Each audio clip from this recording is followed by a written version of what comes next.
Değerli izleyicilerim ve takipçilerim, kanalıma ve mutfağıma hoş geldiniz. Bugün sizler için harika bir poğaça tarifim var. Tek tek poğaça yapmakla uğraşamam derseniz, baklava dilimli poğaça tarifi tam da sizlere göre. Sizleri bekletmeden hemen tarifimin yapımına geçiyorum. Poğaçamın hamuru için 1 su bardağı ılık süt, 1 su bardağı ılık su, yarım su bardağından bir parmak fazla sıvı yağ ve bir paket instant mayayı ekleyip biraz karıştırıyorum. 1 yemek kaşığı toz şeker, 1 tane yumurtanın akı sarısının üzeri için ayırdım.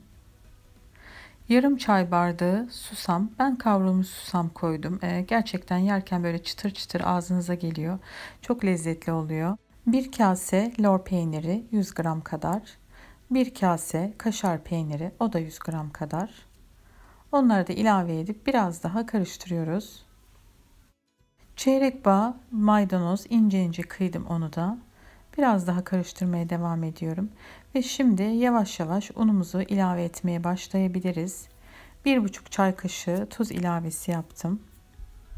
Şimdi spatula ile böyle biraz unu yediriyorum ve daha sonra elimle yoğurmaya başlayacağım.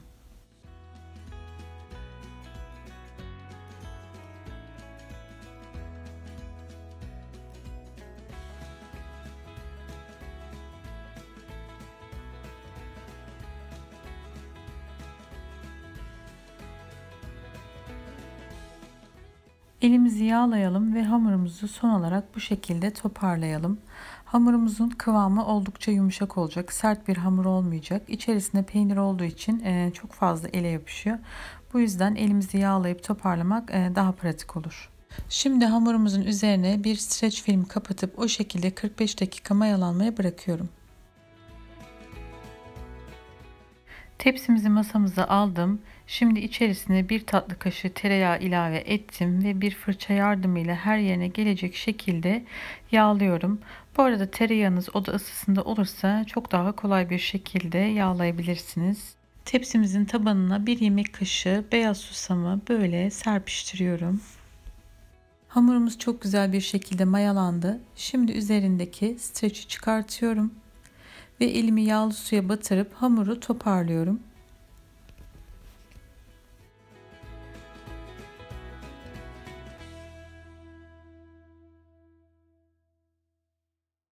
Şimdi hamurumuzu fırın tepsimize alabiliriz. Kıvamını görüyorsunuz, oldukça yumuşak.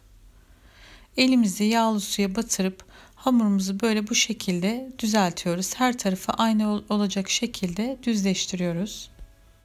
Hamurumuzun üzerine biraz unlayıp üzerine temiz bir bez örtüp yaklaşık 15-20 dakika kadar tepsi mayası için dinlendiriyorum.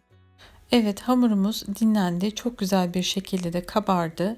Şimdi elimizi yağlı suya batırıp hamurumuza şekil veriyoruz. Bu tarifimizde tepsi mayası gerçekten çok önemli. Tepsi mayasına bıraktığımız zaman hamurumuz çok güzel bir şekilde kabarıyor. Ben 20 dakika beklettim. Sizin zamanınız varsa daha fazla da bekletebilirsiniz. O zaman çok daha güzel bir şekilde kabarır. Şimdi üzerine ayırmış olduğumuz yumurta sarısını ve 1 yemek kaşığı süt ilave edip karıştırıp hamurumuzun üzerine sürüyoruz.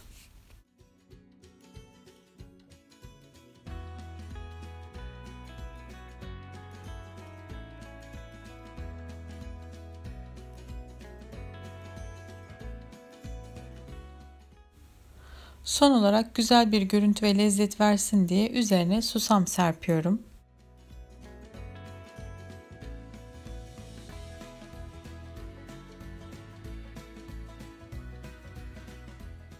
Poğaçamı önceden ısıtmış olduğum alt üst ayar 180 derece fırında yaklaşık 30-35 dakika kadar pişmeye gönderiyorum. Poğaçalarım fırından çıktı.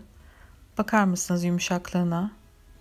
İlk 10 dakika sıcağının geçmesi için bekledim ve sizler için şimdi dilimleyip servis yapıyorum ve içinin güzelliğini de göstermek istiyorum.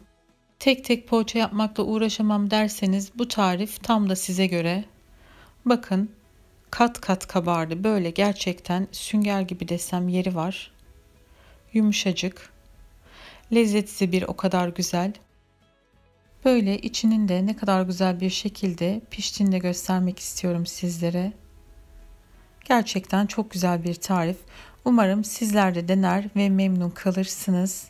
Videomu buraya kadar izlediyseniz beğenip paylaşmayı ve birbirinden lezzetli yeni gelecek tariflerimden haberdar olabilmek için bildirim zilini açmayı unutmayın. Hoşça kalın. Allah'a emanet olun.